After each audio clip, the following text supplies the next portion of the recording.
Hey guys, welcome to Cherry Bomb Set 28, and I hope you enjoy this vlog, so stay tuned.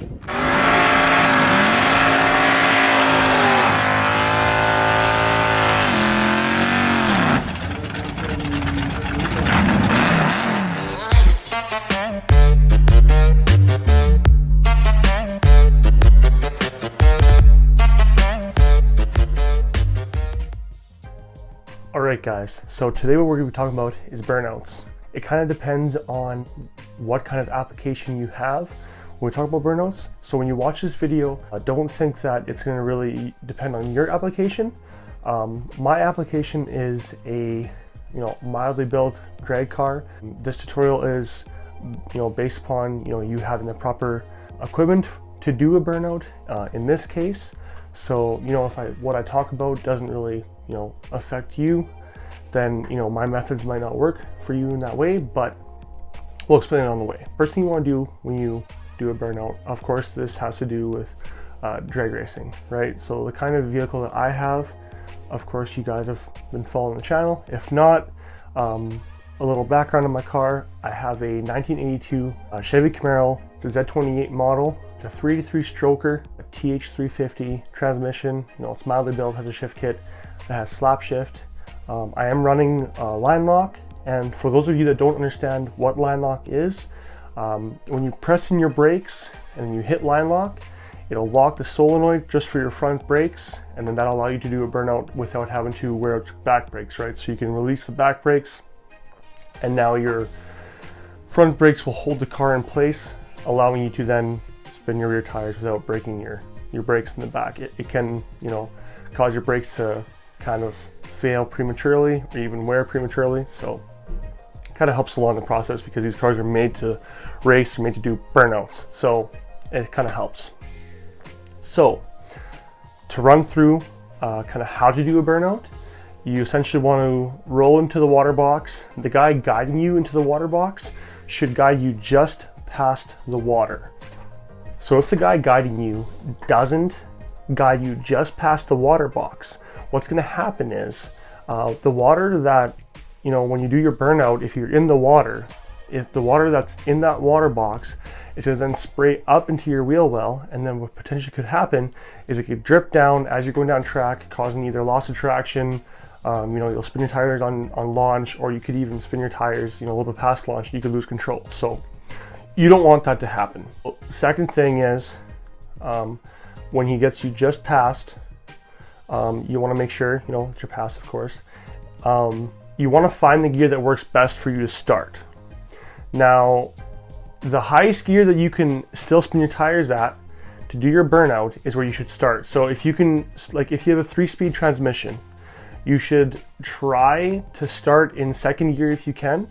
The less you shift in your burnout, the better for your transmission. I started off shifting from first, second, third in my burnout, and I wasn't doing my burnouts long enough when I first started. But a friend of mine told me that I should try starting in second gear. So I started in second gear, and it spun very easily, and I was able to get speed to gain faster by starting in second gear because I still had enough acceleration that it got my wheels spinning.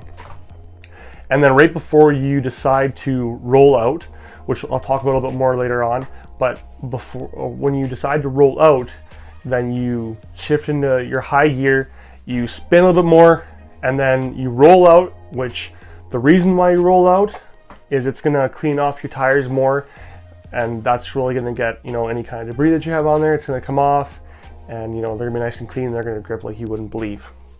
So, remember also, don't wanna kind of go past, where you shouldn't. Make sure you stay within a safe RPM range. I know lots of guys usually go between, 5,000, 6,000 RPM. For the kind of application that I have, anywhere between 400 horsepower and 600 horsepower is probably around where that is ranging for small block Chevy. Again, it might not be for your application, but this is how I do it. So the next thing you want to remember is, of course, roll out. You don't want to be on the acceleration the whole time you roll out. So as you let go of your line lock, you want to be on the throttle, but once you let go, you want to slowly back off the throttle so that when you roll out, you're still spinning, but then you can kind of come to a stop. And then as you come off the throttle, you want to then put the brake back in so that you're going to be stopping before you have to stage. If you can stop before staging, it's a lot better that way. Kind of keeps everything rolling a little bit better. If you have a high horsepower car, it's a little bit different. Mine isn't powerful enough to really roll through staging, so I don't usually roll through. I'll show you guys kind of an example of, you know, a burnout that kind of works for my application. I'll put it up right now. I'll show you guys kind of what I mean. This is one of the first burnouts I did with my car. I was kind of still learning how to use it, so check this out.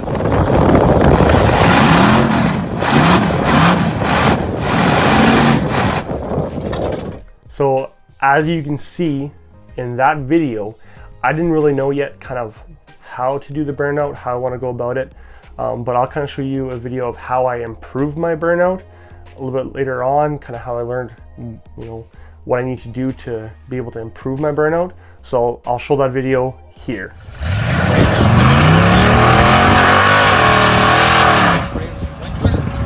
So you can really see the difference doing a proper burnout, understanding what works best for your car.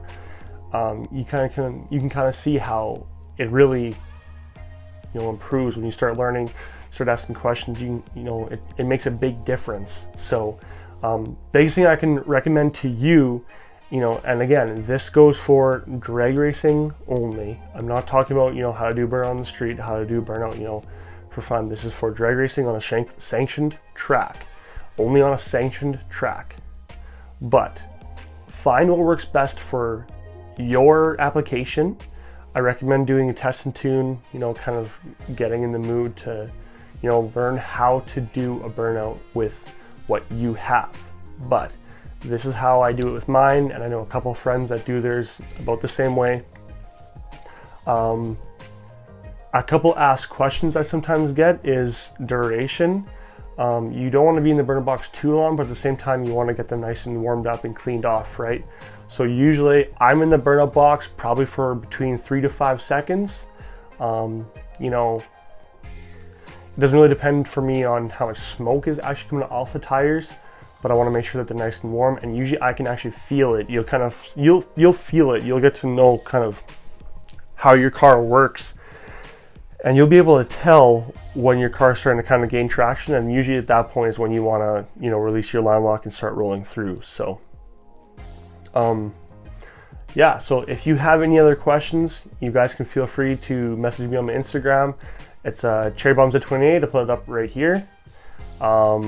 If you guys also want to comment on this video, you can gladly comment on the video, and I'll answer any kind of questions you guys might have.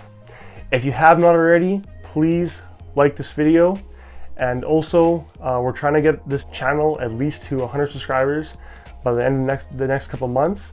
So if you have not already, please subscribe, tag a friend, share this video. I want to really get the channel out there. So in the meantime, remember guys, live to race.